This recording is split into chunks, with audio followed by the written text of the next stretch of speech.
உச்சநீதிமன்ற தீர்ப்பின்படி பணியில் உள்ள ஆசிரியர்களுக்கு சிறப்பு டெட் தேர்வு நடத்துவதற்கு தமிழக அரசு பரிசீலனை செய்து வருவதாக தகவல்கள் கிடைத்துள்ளன.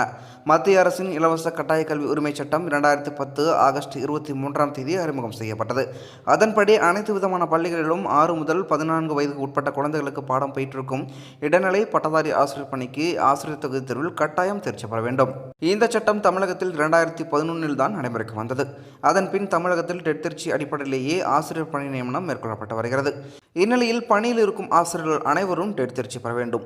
அவ்வாறு தேர்வு எழுத விருப்பம் இல்லாதவர்கள் விருப்ப ஓய்வுக்கு விண்ணப்பிக்கலாம்.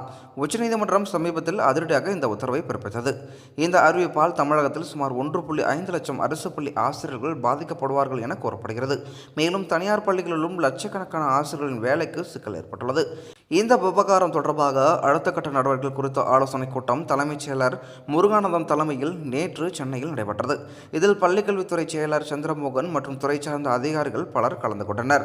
இந்த கூட்டத்தில் சட்ட நிபுணர்கள் பரிந்துரையின் அடிப்படையில் உச்சநீதிமன்ற தீர்ப்பை எதிர்த்து மேல்முறையீடு செய்ய வேண்டாம் எனவும், ஆசிரியர்கள் டெட் தேர்ச்சி பெறும் ஏதுவாக ஆண்டுக்கு 2 முறை தேர்வை நடத்தவும் முடிவாகியுள்ளதாக தகவல்கள் கிடைத்துள்ளன. இதுகுறித்து பள்ளிக்கல்வித்துறை அதிகாரிகள் தரப்பில் கூறியபோது, உச்சநீதிமன்றத்தின் அறிவுறுத்தலின்படி 2 ஆண்டுகளில் 4 டெட் தேர்வுகள் நடத்தப்படும். அந்த வாய்ப்பை பயன்படுத்தி ஆசிரியர்கள் தேர்ச்சி பெற வேண்டும். ஆசிரியர் தேர்வு வாரியம் ஏற்கனவே வெளியிட்ட அறிவிப்பு நவம்பரில் டெட் தேர்வு நடைபெறவுள்ளது. தொடர்ந்து உடனடியாக ஜனவரி அல்லது பிப்ரவரியில் அடுத்த டெட் தேர்வை நடத்த இருக்கிறோம். மேலும் ஆசிரியர்களுக்கு மட்டும் சிறப்பு டெட் தேர்வு நடத்துவது குறித்தும் பரிசீலனை செய்து வருகிறோம்.